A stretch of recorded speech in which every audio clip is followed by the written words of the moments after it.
So, yeah.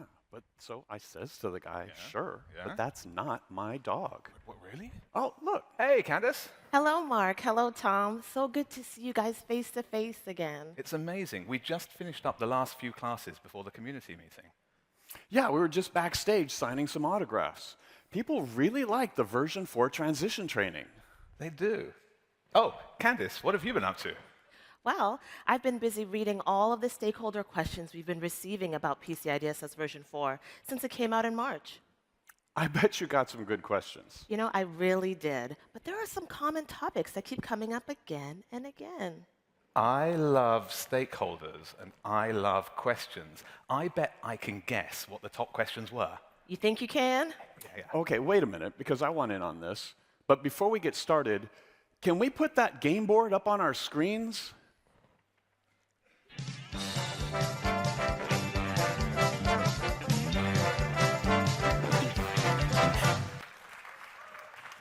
All right. I want to go first, because I know people are asking about the customized approach. You're certainly right about that one.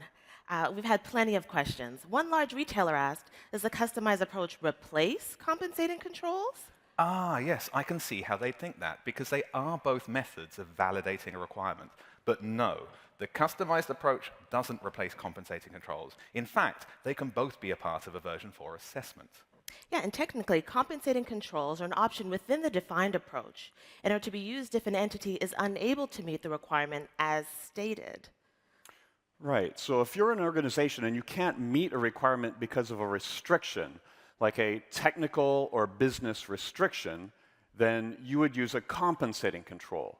But if you're a more mature organization that's using some sort of advanced process or technology, then you would use the customized approach.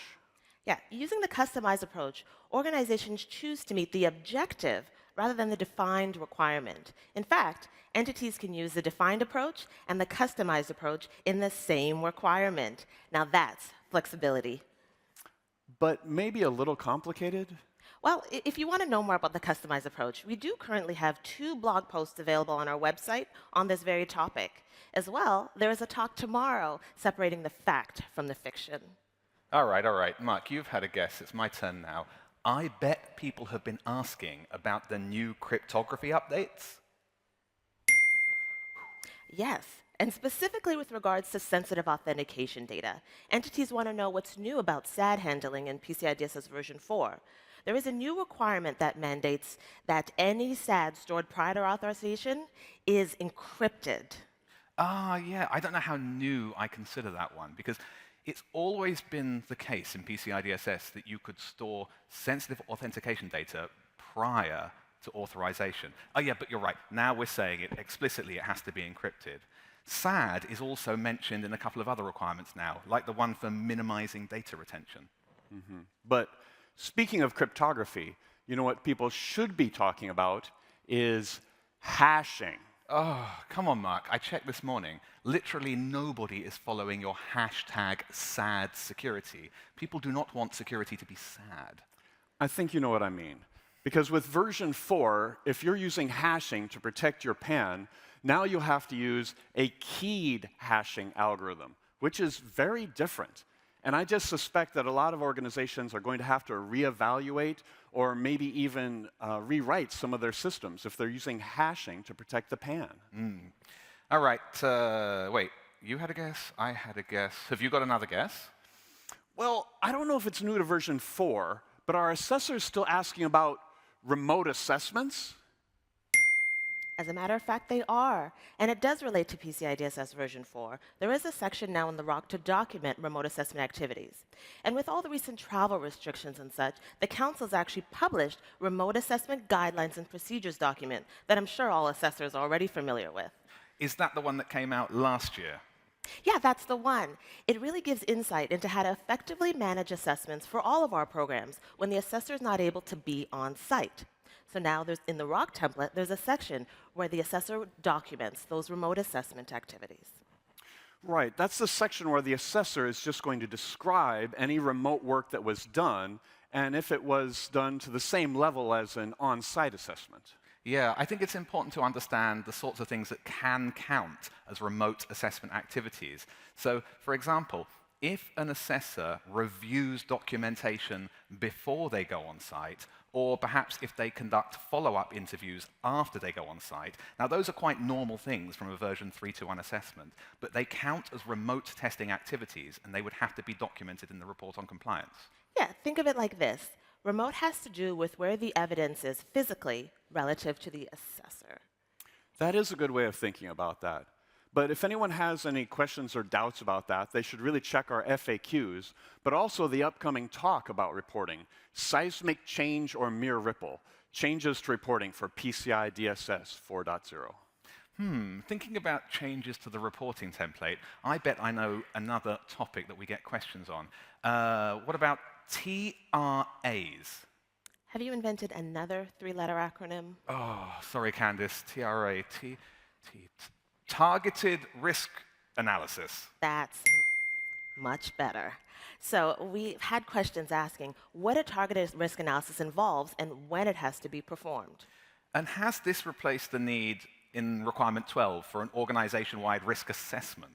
Yes. So targeted risk analysis looks at about targeting the specific risks in an organization's environment, and then developing and documenting controls to mitigate those specific risks.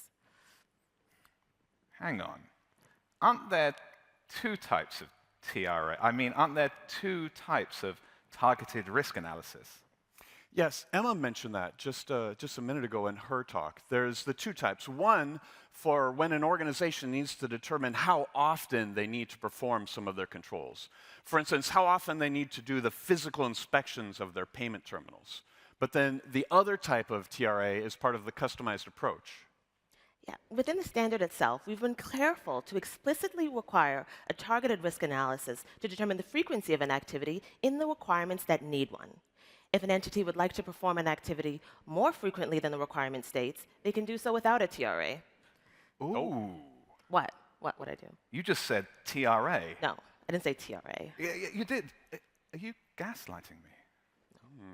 Well, regardless, I think I can bet another popular question because I know it surprised me a little bit the first time I opened up the final PDF. Is anyone commenting on the size of the standard? Actually, yes.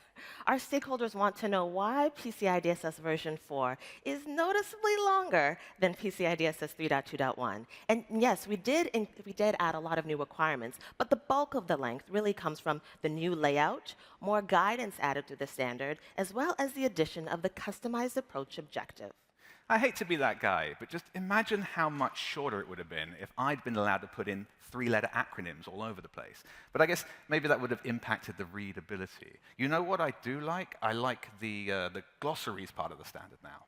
Right, it's not a separate document any longer. You know, personally, I really like the guidance because we've really expanded the guidance quite a lot for all of the requirements. And that should especially help people to understand the new requirements. Yeah, yes, indeed. And thanks to the feedback from the industry, we were able to add and clarify guidance and applicability notes throughout. And those applicability notes really help to provide additional context. And also with the sunset of PADSS, we were able to add additional information about the software security framework to really help with that transition for entities. I noticed that the report on compliance template has also grown in size. But does page count matter? I'll leave that to be answered in the talk on reporting tomorrow. Right. Oh, how are we doing? Oh, I'm running out of topics now. What about those new rules on certificates? Yeah, so someone specifically asked about the new requirement that mandates an inventory for all certificates used for data in transit. So the question was, does an entity have to maintain an inventory of certificates that their third-party service provider uses as well? Oh, that's a question. So we've got like maybe a merchant, and they're working with maybe a hosting provider, like a shared hosting provider. And so who looks after the certificates there? Is it the merchant? You know what? I think I'd need more information. I thought you had an answer for everything, Tom. Well, I like to think I've got an answer for everything, but I am human, you know. Actually, this would be a great question for a QSA, because they're the professionals that go on site. They can be in the specific environment and apply the PCI DSS requirements. We do love getting questions at the Council, and sometimes if we get a lot of questions about the same topic, we might turn that into an FAQ or write an information supplement to answer it. Right, because there are bound to be situations in new technology that the PCI Council just couldn't anticipate. And that's one of the big reasons why we strive to make the standard technology neutral. But if someone has read the guidance and our FAQs, and they still have a super geeky question about, say, certificate revocation lists or something like that, then absolutely send that in to us, because we want to hear about it. But now that I think about it, Tom, how would they send that in to us? Well, if you're watching this on the interwebs, you can email questions in. But if you're lucky enough to be here at the community meeting, then I would swing by the PCI SSC office, where Marc and Kandyce and I and other members of the council will be around to help answer questions. So, am I allowed to guess one of these? Well, I don't think there's any rules, so give it a go. Okay.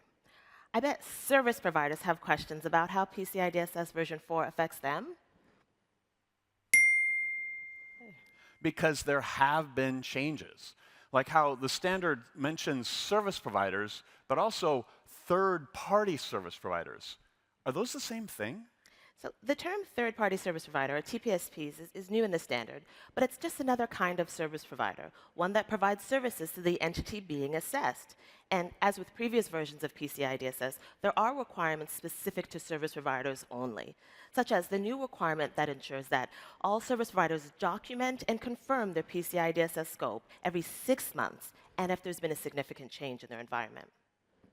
Yeah, I noticed another term that we changed was the old shared hosting providers is now termed the multi-tenant service provider, just underlying the fact that they're just another type of service provider. Yeah, every service provider should be sure to check up the new and updated requirements for them. A good place to find that is in the summary of changes for PCI DSS version 4 document. There's a table at the bottom, and it lists all of the new requirements when they become effective, and whether they're for everybody or just specifically for service providers. Okay, well, let's see. We've got 3 more topics to guess. Oh, plus the bonus. Plus the bonus. Let's see, customized approaches on the board. What about the new partial assessments? So partial assessments are not new for PCI DSS, but the opportunity to document them in the report on compliance or the attestation of compliance is new for PCI DSS version 4. Yeah, I saw that in the reporting template. But what does it mean to be compliant with a partial assessment? And can you even be compliant with a partial assessment? And that's one of the common questions. So if an entity has an assessment or one or more of the requirements is not tested, then that is a partial assessment. And if all other applicable requirements are in place, then the entity can be compliant to that partial assessment. Right, not tested. We were just talking about that in class the other day, because not tested means that an assessor did not actually look at any of the evidence, so they literally do not know if that requirement is in place or not. So let me try and get this straight. If an entity has an assessment and all the requirements that are tested are in place, but there's at least one requirement that is not tested, then the entity had a partial assessment and they're compliant. Right. But what happens, what if you've got a requirement and part of it's not applicable and part of it is not tested? How does that work? I mean, that's what's so interesting. Oh, gentlemen, this is a quick fire round. We're going to go quickly through this Sorry, thing. Kandyce. Fire. Sorry. Right. But if you want to know more about this, let's take our discussion to the talk about reporting tomorrow. Okay, getting close. Oh, I'd love to know, where is the best risotto in Milan? All right, my turn. What about 3-letter acronyms? Multi-factor authentication, MFA. Not surprisingly, this has generated a lot of interest. There is a new requirement that mandates multi-factor authentication for any and all access into the CDE. So entities are now looking at their MFA solutions to make sure that they're sufficient to meet this new requirement. All right, that means it's time for our deep dive into multi-factor authentication. So, for instance, if I'm going to connect remotely into my CDE, how many times do I need MFA? And is multi-factor authentication the same as multi-step authentication? And we've got these new requirements about this. Do they just replace the old requirements? And why are you looking at me that way? This is a quick fire round, Mark. We're just going to go quickly.